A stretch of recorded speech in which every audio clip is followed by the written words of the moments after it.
అందులో నాకు ఎటువంటి అనుమానం లేదు. రే, అసలు నీకు బుద్ధుందారా? ఏం మాట్లాడుతున్నావురా నువ్వు?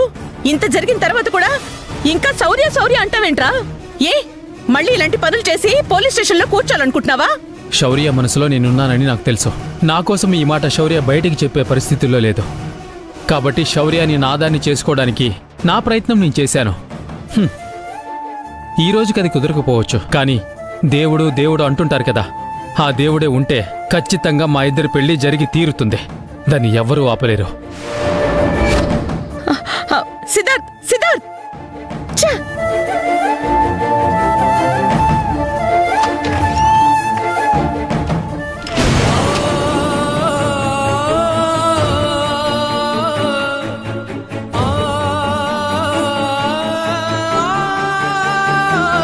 నేను సిద్ధార్థ్ ప్రేమించుకున్నాం.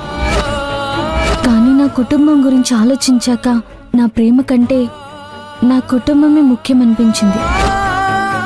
నాకు తెలుసు శౌర్య, నువ్వు చెప్పింది అబద్ధం. నీ కళ్ళల్లో నా మీద కనిపిస్తున్న ప్రేమ నిజం. మన ప్రేమ గెలుస్తుంది. మన పెళ్లి జరిగి తీరుతుంది.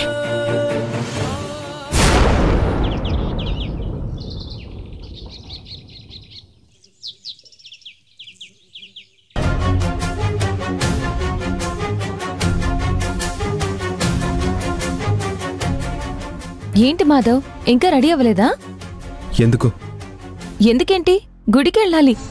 లగ్న పత్రిక దేవుడి దగ్గర పెట్టాలి కదా. నిజమే, ఆ విషయం నాకు తెలుసు. కానీ ఇంట్లో వాళ్ళెవరూ మనకు ఆ విషయం చెప్పలేదుగా. మన ఇంట్లో శుభకార్యానికి మనకి చెప్పేదేంటి మాధవ్? మనమే కదా లిస్ట్ రాసాం. ఇచ్చిన లిస్ట్ తీసుకున్నారు కదా. అంటే అర్థమేంటి? మన నిర్ణయాన్ని గౌరవించినట్టే కదా. మళ్ళీ ప్రత్యేకంగా మనల్ని పిలవాలా? వెళ్ళి రెడీ అవ్వు.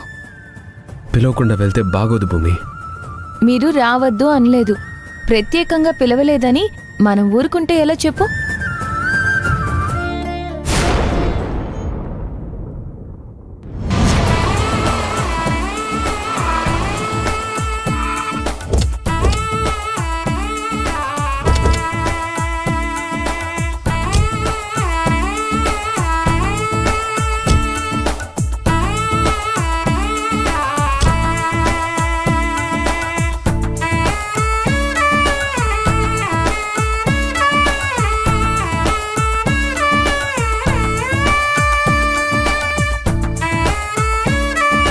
రండి రండి అన్నయ్య.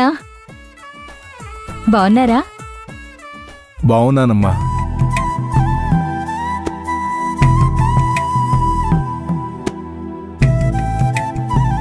శుభకార్యం అనుకున్న కాడ్నుంచి ఎప్పుడెప్పుడు శుభలేఖలు తీసుకొచ్చి స్వామివారి ముందు పెట్టి ఆశీర్వాదం తీసుకుందామా అనుకున్నాను.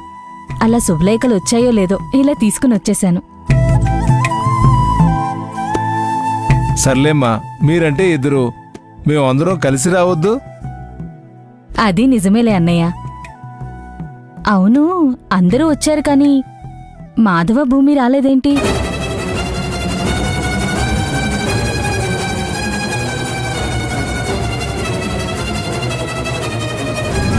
నీ చెల్లి లగ్న పత్రిక గుళ్ళో ఇవ్వడానికి నిన్ను నన్ను ప్రత్యేకంగా ఎవరు పిలవాలి?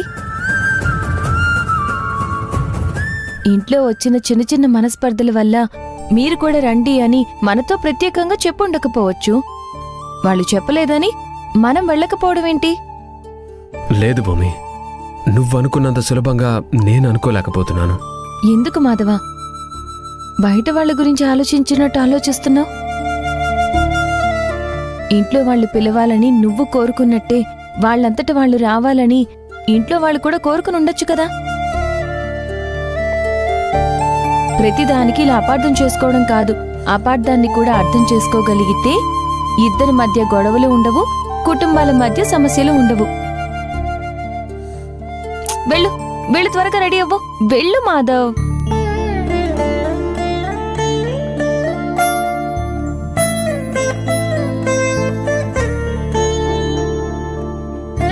అంటే అది అత్తయ్య. ఏరా, మొన్న అమ్మాయికేదో ఆరోగ్యం బాలేదని అలా తిట్టింది. దాని కారణంగా మీ అన్నదమ్ముల మధ్య ఏమైనా మనస్పర్ధాలొచ్చుంటే అది నేను తట్టుకోలేను. జీవితాంతం నేను బాధపడాల్సి వస్తుంది. అయ్యో, అలాంటిదేం లేదు అత్తయ్య. గొడవ పడ్డానికి ఏముంది? కాదులేరా, భూమి అలా చేసిందని మాధవ్ మీదేమైనా కోపడ్డావేమో అని. అలాంటిదేం లేదు వదినా. వాళ్ళిద్దరూ గొడవ పట్టమనేది ఎప్పుడూ అలవాటు లేదు. నేను నా కొడుకుని మీ ఇంటికి అల్లుని చేయాలనుకున్నది కూడా అందుకే కదా. చిన్నప్పటి నుంచి ఇప్పటి వరకు ఆ విధంగానే కలుసున్నారు. ఇప్పటికీ ఆ ప్రేమలు అభిమానాలు అలాగే ఉన్నాయంటే అలాంటి ఇంటికి అరవింద్ అల్లుడిగా వస్తే వాణ్ణి బాగా చూసుకుంటారు. మీ పెంపకంలో వచ్చిన అమ్మాయి కాబట్టి నా ఇంటిని సంతోషంగా ఉంచుతుందని ఆశపడ్డాను.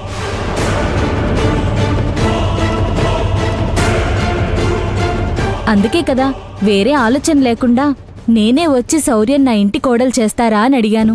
నువ్వు అనుకుంటున్నట్టుగా గొడవలు ఏమీ లేవమ్మా. పనుండి రాలేదంతే. ఎంత పనుంటే మాత్రం శుభలేఖలు దేవుడి దగ్గర పెడుతున్నామంటే అన్నదమ్ములిద్దరూ లేకపోతే ఏం బాగుంటుందన్నయ్యా. తీసుకుని రావాల్సింది కదా రాఘవ.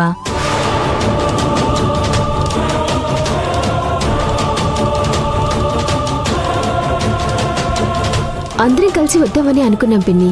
కాకపోతే పెళ్లి పనులు వదిలిపోయాయి కదా.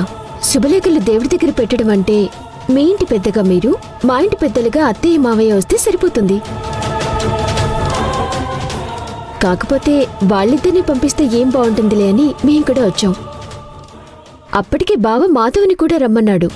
అందరూ ఎందుకులే అన్నయ్య, పెళ్లి పనులు చూసుకోవాలి కదా, మీ వరకు వెళ్ళేసి రండి అని చెప్పటంతో సరే అని మేము వచ్చేసాం. అది నిజమేలే.